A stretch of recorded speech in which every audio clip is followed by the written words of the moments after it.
చేయలేక ఎన్నికల్లో అధికారంలోకి రావడం కోసం స్టడీ లేకోకుండా 40 సంవత్సరాల అనుభవం కలిగినటువంటి నారా చంద్రబాబు నాయుడు గారు, 4వసారి ముఖ్యమంత్రి అయినటువంటి చంద్రబాబు నాయుడు గారు స్టడీ లేకోకుండా,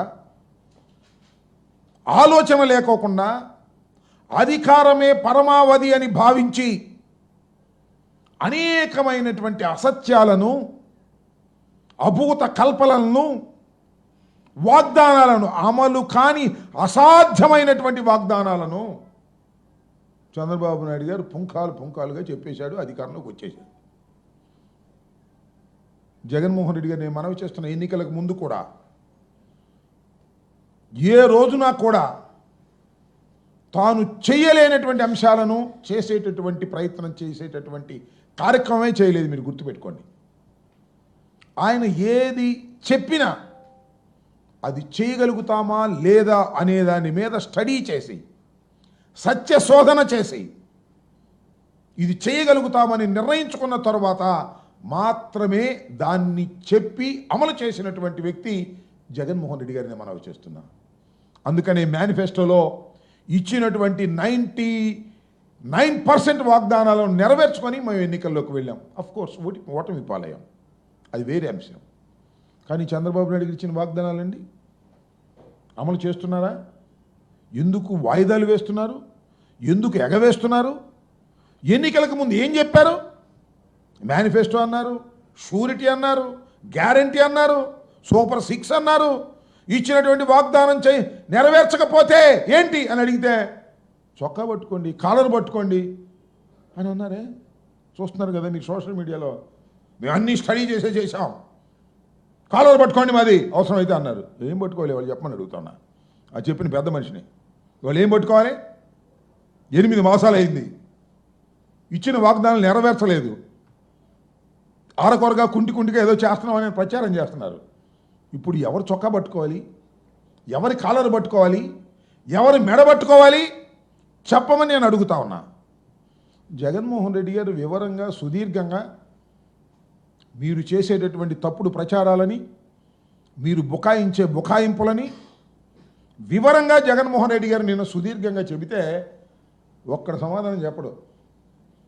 ఊరిని చలరమరలుగా మాట్లాడే ప్రయత్నం, ఆయన మంత్రులు, నాయకులు కారు కోతలు గుయ్యటం, పిచ్చిగా మాట్లాడటం, ఈ ప్రయత్నాలు చేస్తున్నారు తప్ప వాస్తవాలు చెప్పేటటువంటి ప్రయత్నం చేయటం వల్ల, జగన్మోహన్ రెడ్డి గారు అడిగినటువంటి ప్రశ్నలకు సమాధానం చెప్పడం వల్ల నేను మనవి చేస్తున్నా.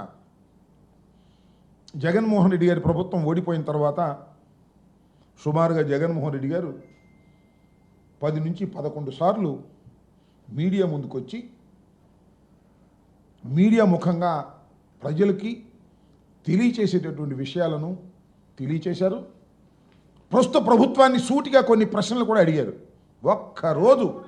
ఒక్క ప్రయత్నం కూడా, ఒక్క ప్రశ్నకు సమాధానం కూడా చెప్పాలి చంద్రబాబు నాయుడు గారు లేదా కూటమి ప్రభుత్వం. ఎంత అన్యాయం అండి! ఏం చెప్తారండి? జగన్మోహన్ రెడ్డి గారి టైంలో 14 లక్షల కోట్ల రూపాయలు అప్పు చేశాడన్నారు. చివరకు చూస్తే మళ్ళీ ఆయనే 6 లక్షల కోట్లని బడ్జెట్లో పెట్టాడు. చెప్పే ప్రచారం వేరు, ప్రాక్టికాలిటీ వేరుగా కనిపిస్తున్నటువంటి పరిస్థితులు మనకు కనిపిస్తూ ఉన్నాయి. చాలా చిత్రం ఏంటంటే జగన్మోహన్ రెడ్డి గారు మొన్న మీడియాలో కూడా అడిగారు, దానికి సమాధానమే చెప్పలేదు. రాష్ట్ర ఆదాయం తగ్గిపోయింది, ఇది ఫ్యాక్ట్. టోటల్గా రాష్ట్రానికి రావాల్సిన ఆదాయం 8 మాసాల్లో తగ్గిపోయింది. తగ్గిపోతే జిఎస్డిపి పెరిగిందని చూపిస్తాడు. అదేంటో ఇది అశాస్త్రీయంగా జిఎస్డిపి పెరిగిందంట, ప్రభుత్వ ఆదాయం టపామని తగ్గిపోయింది, జిఎస్డిపినేమో పెరిగిందని చూపిస్తాడు. ఎట్లా పెరిగిద్దా చెప్పబోయే దానికి సమాధానం చెప్పరు. కారు కూతలు కూసి మైకి ముందుకు వచ్చి కారు కూతలు కూసేటప్పుడు కార్యక్రమం రాసే పత్రికలు ఉన్నాయి కదా అని చెప్పేసి ఈనాడు, ఆంధ్రజ్యోతి, అది ఇది ఏదో ఎల్లో మీడియా రాసేస్తున్నారు కదా అని మాట్లాడుతూ ఉన్నారు. నేను అడుగుతా ఉన్నా, బేసిక్గా ఒక ప్రశ్న అడుగుతా ఉన్నా. అయ్యా జగన్మోహన్ రెడ్డి గారు, అయ్యా కూటమి ప్రభుత్వ పెద్దలు, మైక్ ముందుకొచ్చి జగన్మోహన్ రెడ్డి గారికి సమాధానం చెప్పలేక కారు కూత కూస్తున్నటువంటి వ్యక్తులు, నోటికొచ్చినట్టుగా మాట్లాడుతున్నటువంటి మంత్రులు అడుగుతా ఉన్నా, ఏమండి మా హయాంలో 2.73 లక్షలు 2,73,00,000 జగన్మోహన్ రెడ్డి గారు సంక్షేమానికి బటన్ నొక్కి డైరెక్ట్గా వారి అకౌంట్లోకి వేశాం. There is no pilferage. ఎక్కడా కూడా అవినీతి లేదు, పైసా అడిగే ప్రశ్న లేదు, డైరెక్ట్గా వాళ్ళ అకౌంట్లోకి వేశాం. అయ్యా మీరు వచ్చారు కదా, చిత్రం ఏంటంటే జగన్మోహన్ రెడ్డి గారు దిగిపోయిన తర్వాత చంద్రబాబు నాయుడు గారు వచ్చిన తర్వాత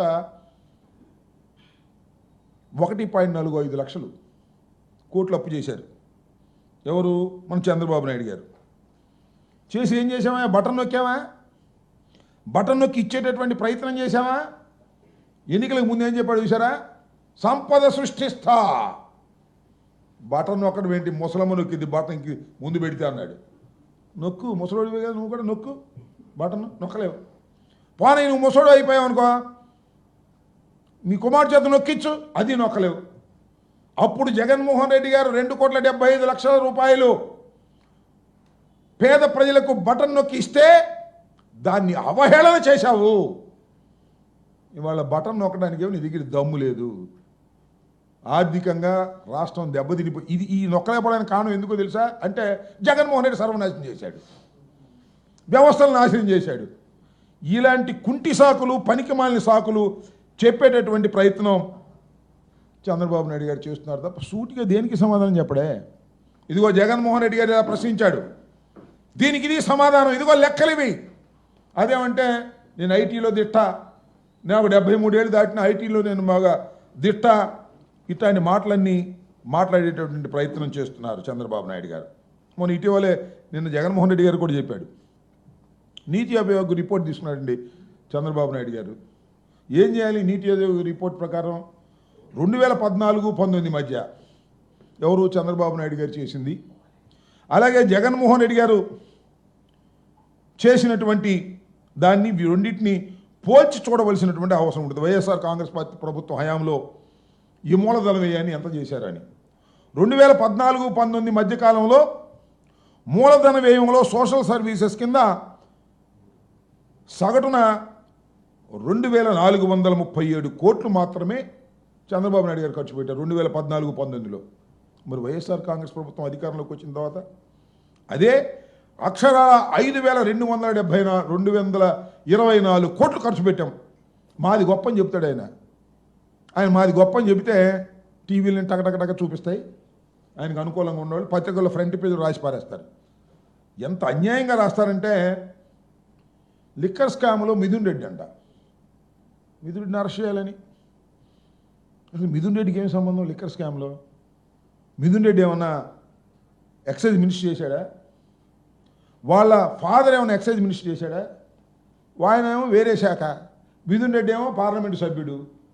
ఆయన మీద మిథున్ రెడ్డి లిక్కర్ స్కాము అని ఒక నాటకం నడిపి ఏదో ఒక విధంగా ఆయన్ని ఇబ్బంది పెట్టాలనేటువంటి ఒక ప్రయత్నం ఇవాళ చంద్రబాబు నాయుడు గారు చేసేటటువంటి కార్యక్రమం చేస్తున్నారు.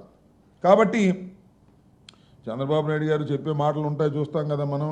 నేను నిప్పు, గాడిద గుడ్డు, వంకాయ పులుసు, నేను కంప్యూటర్లో గొప్పోడిని, అసలు కంప్యూటర్ కనిపెట్టింది నేనే.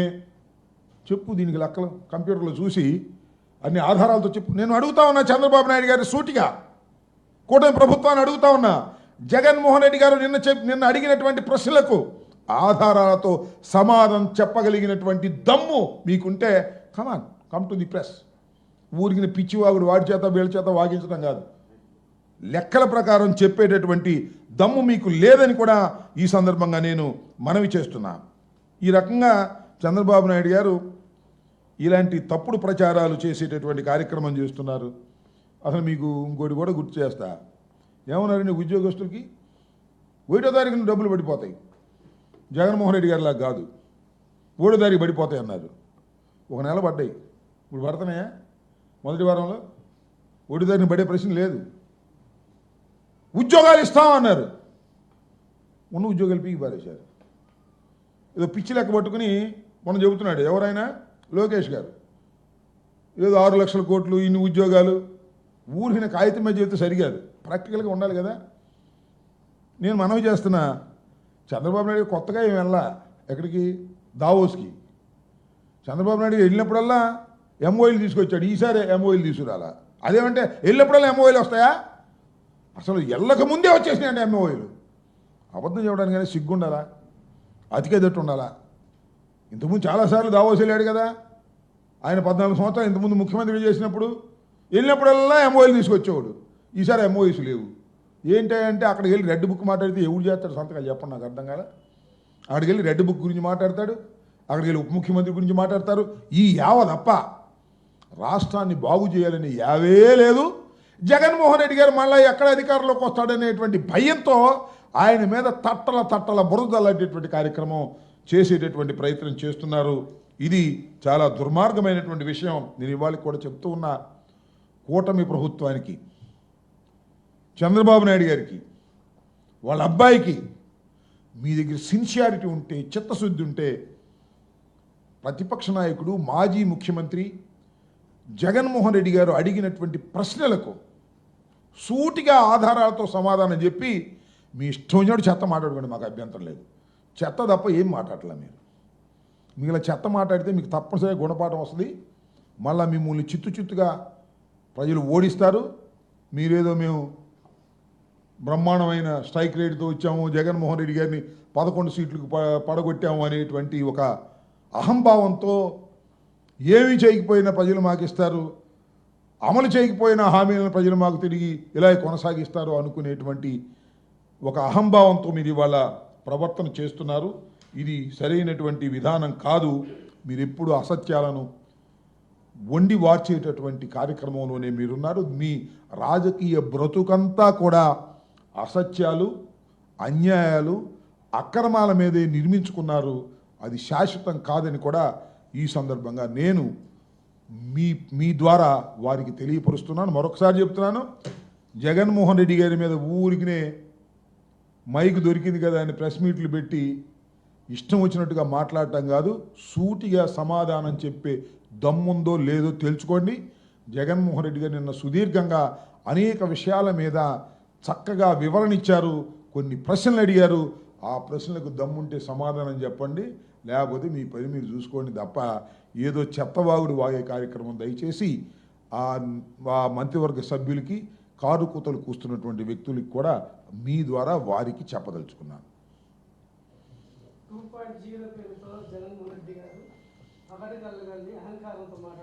అలా సరే, ఎవరంటున్నారన్నమాట?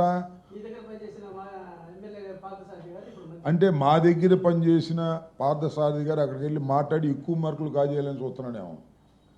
ఆయనకి ఎన్నో ర్యాంక్ ఇచ్చారయ్యా, 24 అనుకుంటా. కింద నుంచి సెకండ్ ఇచ్చారు ఆయనకి. ఒకటయ్యా, ఇక్కడి నుంచి వెళ్ళిన కొద్దిగా ఓవర్ యాక్షన్ చేయకపోతే చంద్రబాబు నమ్మడు, అందువల్ల చెప్తున్నాడేమో బహుశా నేను అనుకుంటున్నట్టని. అందువల్ల జగన్మోహన్ రెడ్డి గారు ఏది చెప్పినా చాలా స్టడీ చేసి చెప్తారు. చెప్పింది ప్రతి మాట నెరవేర్చుకున్నాడు, ఆల్మోస్ట్ ఆల్ 99%. చంద్రబాబు చెప్పింది ఏది నెరవేర్చలేదు, నెరవేర్చే స్వభావం కాదు. సూపర్ 6 అన్నాడు, సూపర్గా చీట్ చేసి పారేశాడు ప్రజల్ని. అప్పుడు కూడా అంతే, పోయినసారి కూడా ఏం చేశాడు? పోయినసారి మొత్తం రైతు రుణమాఫీ అన్నాడు, ఎగ్గొట్టేశాడు. చంద్రబాబుకు అలవాటు అయిపోయింది. ఈసారి ఇక చంద్రబాబుని ప్రజలు నమ్మే పరిస్థితి లేదని నేను నమ్ముతున్నా. అభివృద్ధి వైపు అంటే ఏంటి? గుంటలు పడవటమా? రోడ్లు గుంటలు పడటమా అభివృద్ధి అంటే? నాకు అర్థం కాదు, చెప్పండి. లేకపోతే 26 ఏంటంటే ఏమారు వచ్చినాయి అప్ప, నిర్మాణం అవ్వాలిగా. కాగితాల మీద చాలా వస్తాయి. సెంట్రల్ గవర్నమెంట్ ఆర్ఓబీలు అంటే సెంట్రల్ గవర్నమెంట్ స్టేట్ గవర్నమెంట్ కలిపి చేసేయని క్రమంలో వస్తాయి. అవి కాదు నేనేది. 26,000 కోట్లు తీసుకొచ్చి అమరావతిని అభివృద్ధి చేస్తా అంట. 26,000 కోట్లు అప్పు తీసుకొచ్చి, విన్నావా? 26,000 కోట్ల రూపాయలు అప్పు తీసుకొచ్చి రాజధానిని నిర్మిస్తారంట. ఏమో నాకు అర్థం కాల. అసెంబ్లీ లేదు, సెక్రటేరియట్ లేదు, హైకోర్టు లేదు, అన్నీ తాత్కాలికం. మళ్ళా 26,000 కోట్ల రూపాయలు అప్పు పెట్టుకున్నారు. సెంట్రల్ గవర్నమెంట్ గ్యారంటీ ఇచ్చింది. డబ్బులు రిలీజ్ అయిన తర్వాత శ్రీమద్ రమారమణ గోవిందో సగం తినేస్తారు అంతే. ఇది జరిగే విషయం. మరి ఎన్నిటికీ కూడా గ్యారంటీ ఇచ్చాడు ఇంకో ఆయన. ఈ సూపర్ 6కి, హామీలకి, అన్నిటికీ ఆయన జ్వరం వచ్చి పడుకున్నాడట. మరి ఏంటో మన మంత్రివర్గానికి కూడా రాలా. గ్యారంటీ ఇచ్చిన ఆయన, గ్యారంటీ సంతకం పెట్టిన ఆయన అసలు మాట్లాడట్లా. నిన్న క్యాబినెట్ మీటింగ్ కూడా రాలా. అదేంటంటే ఆయనకి వెన్నుపూసలు నొప్పిగా ఉంది, జ్వరం ఉన్నారు. నిజమేమని నాకు తెలియదు. కానీ ఇది రాష్ట్రం ఉన్న పరిస్థితి. రాష్ట్రం అధ్వానంగా తయారవుతుంది. ఇచ్చిన హామీలు నెరవేర్చడం లేదు. అభివృద్ధి మాత్రం ఈనాడు ఫ్రంట్ పేజీలో ఉంటుంది, లేదా ఆంధ్రజ్యోతి మొత్తం టోటల్ పేజీలో ఉంటుంది. ప్రాక్టికల్గా మాత్రం జీరో అభివృద్ధి, సంక్షేమం ఎగ్గొట్టారు. ఇది జరిగినటువంటి విషయం. ఓకే,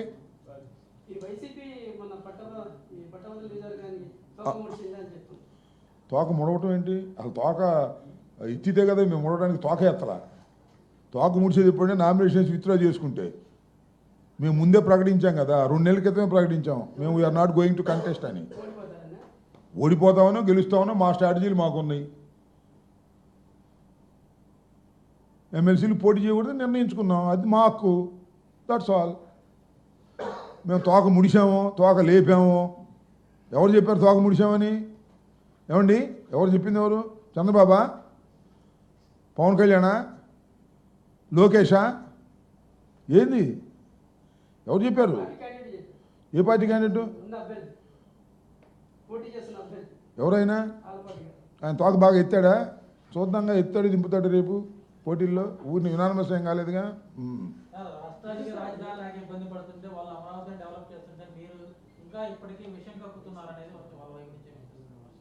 ఏముంది విషయం కక్కడానికి? మా దగ్గర చంద్రబాబు దగ్గర ఉంది విషయం అంతా.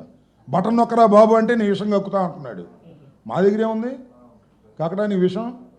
ఎవరి మీద విషయం కక్కుతున్నాం? అమరావతి మీద. కట్టమర్రాజు ఎవడు వద్దాడు? అమరావతి మేము వద్దన్నామా? విషయం కక్కితే మాత్రం ఏంటి? ఏం కక్కుతున్నాం విషయం? అయ్యా అది అసాధ్యం కాదని చెబుతున్నాం. నేను ఒకటే మీ అందరికి కూడా, మీ ద్వారా ప్రజలకు కూడా చెబుతున్నా. ఎవరు కంప్లైంట్ చేస్తున్నారు? ఇదేం పిచ్చే చేస్తా. ఇచ్చారు కదా ఆల్రెడీ 26,000 కోట్లు సెంట్రల్ గవర్నమెంట్ గ్యారంటీ ఇచ్చింది కదా. సెంట్రల్ గవర్నమెంట్ గ్యారంటీ ఇచ్చిన తర్వాత వరల్డ్ బ్యాంక్ ఇస్తుంది. దిస్ ఇస్ ద డైరెక్ట్గా జరిగేటటువంటి అంశం.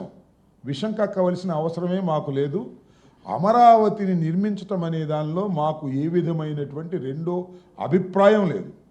అమరావతిని ఆయన ప్రభుత్వం, ఆయన అమరావతికి ఫౌండేషన్ వేశాడు, ఆయన అమరావతి నిర్మించుకోమని చెబుతున్నాం. కానీ రాష్ట్ర ఆర్థిక పరిస్థితి దృష్ట్యా పట్టణాలను నిర్మించటం సాధ్యం కాదు అనేది నా అభిప్రాయం. పట్టణాలు నిర్మించడం కంటే అసెంబ్లీని, పార్లమెంట్ అసెంబ్లీని, హైకోర్టుని, సెక్రటేరియట్ని నిర్మించుకుంటే అయిపోయేది అనేది నాకున్నటువంటి పరిజ్ఞానం. లేదు, నేను అసలు ఒక పట్టణాన్ని నిర్మించేస్తాను. అది హైదరాబాద్ కన్నా పెద్ద పట్టణం అవుతుంది, అది బెంగళూరు కన్నా పెద్ద పట్టణం అవుతుందంటే నేను చేయాలా? అయ్యిందిగా ఇప్పుడు పెద్ద పట్టణం. 5 సంవత్సరాలు నేను పూర్తి చేశా. ఈ 5 సంవత్సరాలు పూర్తి చేయి, శభాష్, మెచ్చుకుంటాం. 26,000 కోట్లకు అప్పుకి వెళ్ళావు. దేనికి 26,000 కోట్లు అప్పు దేనికో తెలుసా?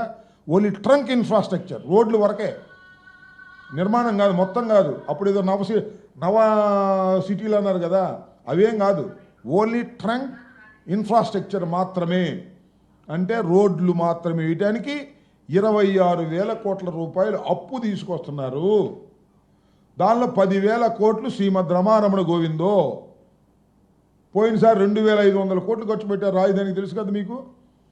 కేంద్ర ప్రభుత్వం ఇస్తే, విభజన చట్టం ప్రకారం కేంద్ర ప్రభుత్వం 2,500 కోట్ల రూపాయలు ఇస్తే ఏమైంది? ఇప్పుడు తుప్పలు చెట్లు అవి కొట్టడానికి మొన్న 6 కోట్లు 5 కోట్లు 60 కోట్లు ఖర్చు పెట్టారంట. ఇది జరిగినటువంటి పరిస్థితి. చంద్రబాబుకి మనం అనకూడదు, ఎందుకంటే 40 సంవత్సరాల సీనియరు, అన్నీ తెలిసిన ఆయన అనుకుంటాడు. ఆయనకి ఏం తెలియదే నేను చెబుతున్నా.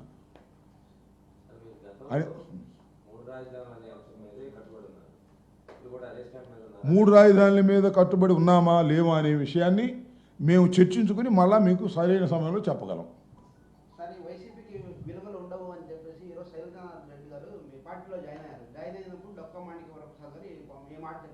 ఏమని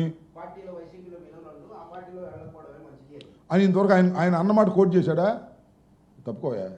ఆయన అన్నమాట మాణిక్ వరప్రసాద్ గారు కోట్ చేశారా? ఎవరు? మాణిక్ వరప్రసాద్ గారా? ఒకసారి మీరు యూట్యూబ్ కొట్టి మాణిక్ వరప్రసాద్ గారు కాంగ్రెస్లో ఉన్నప్పుడు ఏమన్నాడు, వైసీపీలో జగన్మోహన్ రెడ్డి గారి దగ్గరికి వచ్చినప్పుడు ఏమన్నాడు, అలాగే చంద్రబాబు నాయుడు గారి దగ్గరికి వెళ్ళి ఎమ్మెల్సీ తీసుకున్నప్పుడు ఏమన్నాడు, మళ్ళా జగన్మోహన్ రెడ్డి గారి దగ్గరికి వచ్చి ఎమ్మెల్సీ తీసుకున్నప్పుడు ఏమన్నాడు, అన్నీ వరుసనే చదవండి మీకు అర్థమైంది. దీన్ని సమాధానం చెప్పాల్సిన అవసరంలా. మాణిక్య వరప్రసాద్ గారు కాంగ్రెస్, మళ్ళీ అట వచ్చాడు ఎక్కడికి, వైసీపీకి, మళ్ళీ వెళ్ళిపోయి మళ్ళీ తెలుగుదేశం, మళ్ళీ తెలుగుదేశం వైసీపీ, మళ్ళీ వైసీపీ తెలుగుదేశం అన్నప్పుడల్లా ఒకసారి యూట్యూబ్లో మీరు కొట్టి ఆయన చంద్రబాబు నాయుడు గారి సమక్షంలో తెలుగుదేశంలో చేరినప్పుడు, జగన్మోహన్ రెడ్డి గారి సమక్షంలో వైసీపీలో చేరినప్పుడు, మళ్ళా చంద్రబాబు నాయుడు గారి సమక్షంలో తెలుగుదేశంలో చేరినప్పుడు, రాజశేఖర రెడ్డి గారు మంత్రివర్గంలో ఉన్నప్పుడు బయటలన్నీ ఒక్కసారి ఆయన చూపించండి ఆయనకు ఒకసారి, లేకపోతే మీరన్నా చూడండి ఎంత తేడా ఉంటుందో.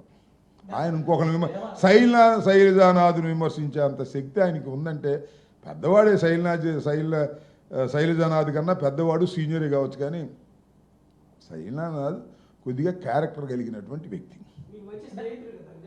ఎవరికి స్నేహితం వేరు, స్నేహితుడు నాకు చంద్రబాబు కూడా స్నేహితుడు. అదేంటి, పవన్ కళ్యాణ్ గారు కూడా స్నేహితుడు నాకు. మా పవన్ కళ్యాణ్ గారు కూడా స్నేహితుడే, చంద్రబాబు నాయుడు కూడా స్నేహితుడే, లోకేష్ కూడా మాకు స్నేహితుడే బాబు. స్నేహితానికి దీనికి సంబంధం ఉంది.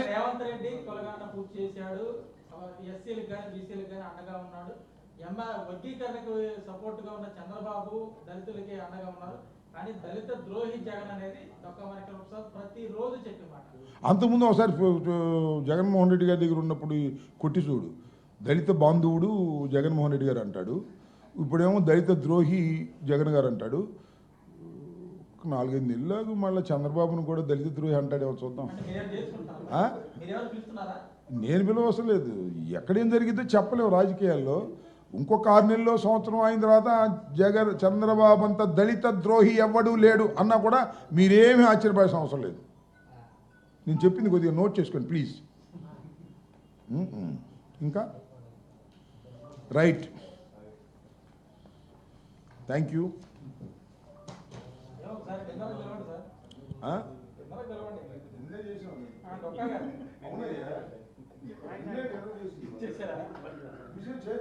చేస్తున్నా కలుస్తుంటాం.